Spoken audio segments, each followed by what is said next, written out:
Hello students, आज हम लोग पढ़ेंगे इनवर्स ट्रिग्नोमेट्रिक फंक्शंस। तो बच्चों, पहले हम लोग ये समझ लें कि कौन से फंक्शंस का इनवर्स निकाला जा सकता है। तो यहाँ क्लियर कर दें कि सभी फंक्शन का इनवर्स नहीं निकाल सकते हैं, केवल उन्हीं फंक्शंस का इनवर्स निकाला जा सकता है जो फंक्शन बाइजेक्टिव फंक्शन होते हैं। बाइजेक्टिव का मतलब 1-1 ऑनटो फंक्शन होते हैं। तो जो फंक्शन 1-1 ऑनटो फंक्शन होंगी, केवल और केवल उन्हीं का इनवर्स पॉसिबल होता है, उनका इनवर्स एग्जिस्ट करता है। यहाँ बात आती है कि क्या ट्रिग्नोमेट्रिक फंक्शन बाइजेक्टिव फंक्शन होते हैं। तो यही एक और बात क्लियर कर दें कि कोई भी ट्रिग्नोमेट्रिक फंक्शन बाइजेक्टिव फंक्शन नहीं होता। जैसे sine x, cos x, tan x, cosec x, sec x, cot x, इनमें से कोई भी फंक्शन ऐसा नहीं है जो अपने नेचुरल डोमेन और रेंज में बाइजेक्टिव हो। तो बात आती है कि जब ये बाइजेक्टिव नहीं है तो इनका इनवर्स कैसे निकाल सकते हैं। इसी बात को क्लियर करने के लिए हमको इसका ट्रिग्नोमेट्रिक फंक्शंस का ग्राफ समझना पड़ेगा, उसका जो है डोमेन और रेंज निकाल करके देखना पड़ेगा। और मैं यहाँ क्लियर करूँ कि जो ट्रिग्नोमेट्रिक फंक्शन होता है इंटायर रियल नंबर में वो 1-1 ऑनटो नहीं होता है, लेकिन उसका एक फिक्स इंटरवल कर दिया जाए। उस फिक्स्ड इंटरवल में ट्रिग्नोमेट्रिक फंक्शन 1-1 ऑनटो हो जाता है, मीन्स बाइजेक्टिव हो जाता है। इसलिए उस इंटरवल में उसका इनवर्स निकाला जा सकता है। वही इस चैप्टर में हम लोगों को पढ़ना है। तो चलिए पहले हम ट्रिग्नोमेट्रिक फंक्शंस के ग्राफ को समझते हैं। ट्रिग्नोमेट्रिक फंक्शंस में सबसे पहला फंक्शन आता है y = sin x।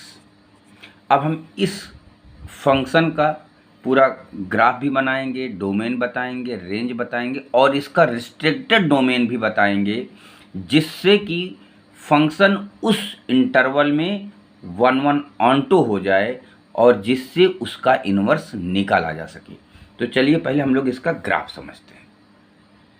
तो स्टूडेंट्स, मैं आपको यहाँ पर y = sin x का ग्राफ ड्रा करके दिखाता हूँ। ध्यान से समझिएगा। साइन 0 की वैल्यू 0 होती है।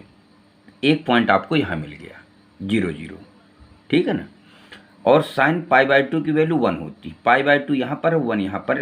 इसके सीध में आएंगे तो आपको पॉइंट यहाँ मिलेगा, ठीक है। ये पॉइंट आपको मिल गया। और एक दूसरा पॉइंट होगा, सॉरी, साइन पाई की वैल्यू 0 होती है। Sine pi, sine 2π, sine 3π value 0 होती है।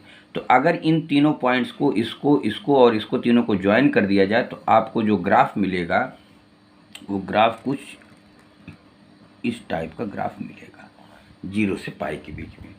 अब आगे बढ़ते हैं। साइन 3π/2 की वैल्यू -1 होती है। तो -1 सीधे में आएंगे तो यहाँ पॉइंट मिल जाएगा आपको, ये पॉइंट मिल जाएगा, ठीक। और साइन 2π 0 होता है। आगे ग्राफ जो साइन का बढ़ेगा वो इस टाइप से, इसको आगे बढ़ाएंगे, ज्वाइन करते तो ये मिल जाएगा। नेक्स्ट, साइन 5π/2 की वैल्यू 1 होती है। इसको आप निकाल के देख भी सकते हो। तो यहाँ पर वैल्यू आ जाएगी 1 के सीध में, यहाँ पर आ जाएगा। 3π पे 0 होता है। इन तीनों को ज्वाइन करेंगे तो आपको ग्राफ कुछ इस टाइप से मिलेगा। और ऐसे ग्राफ ऑलरेडी बढ़ता रहेगा। लेफ्ट साइड में इधर आते हैं। -π/2 पर वैल्यू -1 होती है। ये पाई है, -π पे 0 होता है। और इन तीनों को ज्वाइन करेंगे तो ये ग्राफ मिलेगा और आगे ये ऐसे कंटिन्यू हो जाएगा और ये निरंतर चलता रहेगा। ये साइन x का ग्राफ होता है। अब अगर इसका डोमेन और रेंज की बात किया जाए तो डोमेन ऑफ y या साइन x लिख दीजिए। साइन x = क्या होता है, पूरा रियल नंबर। ये एक्स एक्सिस पे ग्राफ कहीं रुकेगा नहीं, पूरे रियल नंबर को ही कवर कर लेगा। और रेंज ऑफ साइन x क्या होता है, रेंज ऑफ साइन x क्या होता है, ध्यान से देखिए। y एक्सिस पर जो वैल्यू आप यहाँ इसका यूज करते हैं, जितने y एक्सिस के पॉइंट यूज होते हैं, y एक्सिस की वैल्यू सिर्फ, ये देखिए पूरा ग्राफ इसी और इसी लाइन के बीच में आ जाता है। मीन्स 1 -1 और 1 के बीच में पूरा ग्राफ ये ऑसिलेट इसी तरीके से होता रहता है। इसके 1 के ऊपर नहीं जाता और -1 के नीचे नहीं आता, इसलिए इसका जो रेंज होगा वो हो जाएगा -1 से, पहले मिनिमम वैल्यू लिखते हैं फिर मैक्सिमम, -1 से 1, ये क्लोज्ड इंटरवल, आप लोग क्लास 11th में इसको पढ़ चुके हैं। ये एक इनफाइनाइट सेट होता है, रियल नंबर जो ये R होता है इसी का सबसेट होता है, ठीक है।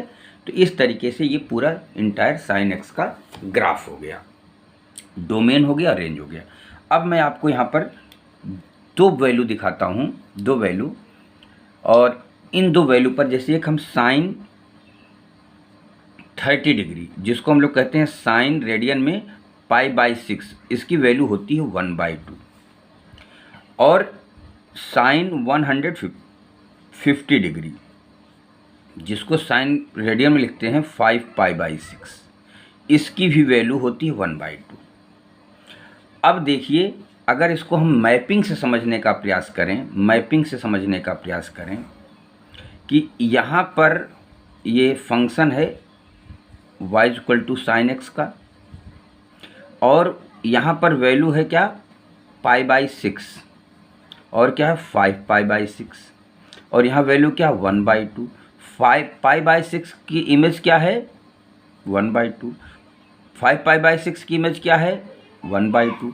अब देखिए दो पॉइंट्स के सेम इमेज मिल रही है, मेनी वन, इसका मतलब कि 1 क्या होता है, different element of set A has the different image, लेकिन यहाँ पर different element have the same image, it means it is a many one, 1 नहीं है। और अगर ये मेनी वन है 1 नहीं है, इट मीन्स ये बाइजेक्टिव नहीं है, और जब बाइजेक्टिव नहीं है इसका मतलब इसका इन्वर्स नहीं निकाला जा सकता। तब बात आई कि इसका इन्वर्स निकाल कैसे सकते हैं, पढ़ना तो हमको पड़ेगा ही। तो इसमें ये चीज़ डिसाइड किया गया, देखा जाए कि फंक्शन हमारा कहाँ से कहाँ तक 1 है। तो 1 पता करने के लिए तो यहाँ से देखिए π/2 से, और ये -π/2 से π/2 तक, यहाँ से देखिए इस इंटरवल में ये फंक्शन का ग्राफ ये बना है, ठीक है ना। इसको थोड़ा सा हम रेड कर दे रहे हैं, इतना डार्क कर दिए। ये जो फंक्शन बना, ये ग्राफ देख रहे हैं -π/2 से π2, इसमें आप देखेंगे हर एक x के लिए एक ही y मिलेगा, ठीक है ना, हर एक x के लिए, और हर y के लिए x ज़रूर मिलेगा। इसलिए यहाँ से -π/2 से π/2 के बीच में फंक्शन 1 भी है और ऑनटो भी होता है, ग्राफ से ही क्लियर है, ठीक है। पहले 0 से पाई नहीं लिया गया, -π/2 से पाई। और कभी क्वेश्चन ये भी पूछा जा सकता है, सर ये π/2 से 3π/2 के बीच में भी तो ये फंक्शन है, देखिए ये भी तो बाइजेक्टिव है, बिल्कुल है, ये भी लिया जा सकता है, 3π/2 से 5π/2 भी लिया जा सकता है, -π/2 से -3π/2 भी लिया जा सकता है। इस इंटरवल में फंक्शन बाइजेक्टिव है, लेकिन पूरे इंटायर वर्ड में मैथमेटिक्स के लिए एक जो डिसाइड करना था कि कौन सा इंटरवल लिया जाए, वो डिसाइड हुआ कि -π/2 से π/2 ही लिया जाए, क्योंकि ये फर्स्ट क्वाड्रेंट में भी आ जाता है। इसलिए जो इसके लिए प्रिंसिपल वैल्यू ब्रांच डिसाइड की गई है वो है -π/2 से π/2। तो हमारा रिस्ट्रिक्टेड जो डोमेन बनेगा वो -π/2 से π/2। तो यहीं पर हम एक चीज़ लिख देते हैं कि क्या रिस्ट्रिक्टेड डोमेन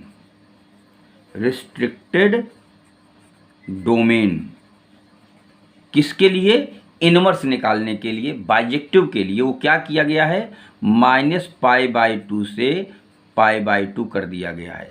पहले r था, उसमें से केवल एक टुकड़ा निकाल लिया गया, क्योंकि उस टुकड़े में फंक्शन जो है sin x वो बाइजेक्टिव है, मीन्स 1 ऑनटो है। और रिस्ट्रिक्टेड डोमेन तो हो गया, रिस्ट्रिक्टेड रेंज क्या होगा, रिस्ट्रिक्टेड रेंज हो जाएगा, वो वही रहेगा, पूरी रेंज आनी चाहिए -1 से, देखिए यहाँ से -1 से ये 1 तक, ये -1 से 1 तक होगा। अब बात आती है कि सर इनवर्स जो हम पढ़ेंगे, तो इनवर्स क्या हो फंक्शन, अभी तक y = sin x है, लेकिन हम पढ़ेंगे क्या, y = साइन इनवर्स एक्स। अब इसका जो एक्स हो जाएगा साइन इधर चला जाएगा, ये अगर समझे तो sine inverse y equal to x हो जाएगा, लेकिन हम पढ़ेंगे y equal to sine inverse x. तो अब इसमें खास बात क्या होगी, जो रेंज रहेगा वो साइन इनवर्स एक्स का डोमेन हो जाएगा, और जो डोमेन होगा साइन एक्स का वो साइन इनवर्स का रेंज हो जाएगा, साइन इनवर्स एक्स का रेंज हो जाएगा। अब हम इसको आगे कंटिन्यू करते हैं। तो अब बच्चों देखिए हमारा जो फंक्शन बन गया ये y equal to sine inverse x हो गया, और ये जो y equal to sine inverse x हो गया इसका डोमेन -1 से 1 होगा। -1 से 1 restricted function y equal to sine x का रेंज था, यहाँ पर डोमेन हो जाएगा, और जो रिस्ट्रिक्टेड डोमेन था y equal to sine x का, यहाँ पर वो रेंज हो जाएगा -π/2 से π/2। ठीक है ना। अब इसका ग्राफ देख लेते हैं कैसे बनेगा। तो यहाँ पर ध्यान से रखना पड़ेगा कि अब की बार हमारे वैल्यू जो है y एक्सिस पे एंगल चला जाएगा, और जो इसका वैल्यू आती है वो -1 से 1 वो x एक्सिस पे रहेगा। ठीक है। अब देखिए कैसे ग्राफ इसका ड्रा करते हैं। पुट करेंगे y, यहाँ साइन π/2 पुट करते हैं तो यहाँ x मिलेगा, तो साइन π/2 वैल्यू 1 होती तो x 1 आ जाएगा, मीन्स 1 और π/2, तो 1 और π/2 ये पॉइंट मिल गया। अच्छा, उसके बाद आगे अगर देखा जाए तो पाई पे कितना होगा, साइन पाई की वैल्यू 0 होती है, तो साइन पाई की वैल्यू यहाँ पर 0 हो जाएगी, तो पाई यहाँ पर एक्स पे कोई वैल्यू नहीं है, एक पॉइंट ये हो जाएगा। तो एक पॉइंट ये हुआ, एक पॉइंट ये हुआ। अगर हम ग्राफ ड्रा करना चाहें तो ग्राफ हमारा कुछ इस टाइप से होगा।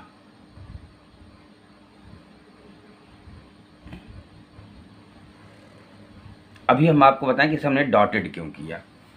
फिर आगे इधर आते हैं, आगे आते हैं -π/2, साइन -π/2 रखेंगे तो -1 वैल्यू होगी, और -1 वैल्यू यहाँ पर आ जाएगी ये, और ये आ जाएगी, और पाई पे रखेंगे तो फिर -पाई पे वैल्यू 0 होगी, तो यहाँ पर आएगी। अगर इसको हम निकालना चाहें तो ये हमारा ग्राफ कुछ ऐसे बनेगा, और उसके आगे हम डॉट रख देते हैं।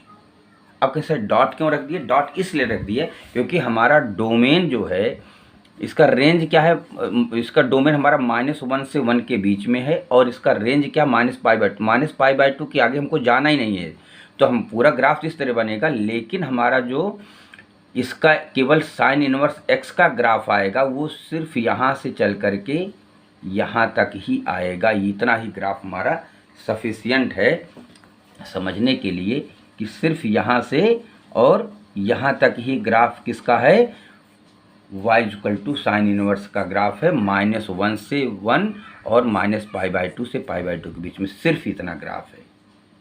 ठीक है ना, ये ग्राफ, इसलिए हमने इसको पूरा डॉटेड से कर दिया कि आपका ग्राफ तो बढ़ता जाएगा, लेकिन हमारा रिस्ट्रिक्टेड जो ग्राफ है वो इतना है, -π/2 से π/2 के बीच में, और इसकी मैक्सिमम और मिनिमम वैल्यू जो है -1 से 1 है।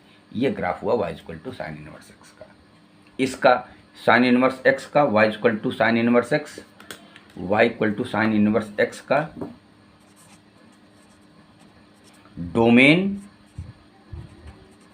डोमेन होगा जो साइन एक्स का, साइन इनवर्स एक्स जो साइन एक्स का रेंज था वो होगा -1 से 1, और इसका रेंज क्या होगा, रेंज होगा इसका -π/2 से π/2। ये आपको याद रखना बहुत इंपॉर्टेंट है, और इसका ग्राफ भी बहुत इंपॉर्टेंट है। ये पूरा ग्राफ हुआ किसका, y equal to sine inverse x का ये ग्राफ है। ठीक है ना। अब आगे हम नेक्स्ट ट्रिग्नोमेट्रिक फंक्शन की बात नेक्स्ट वीडियो में बताएंगे। Okay, thank you.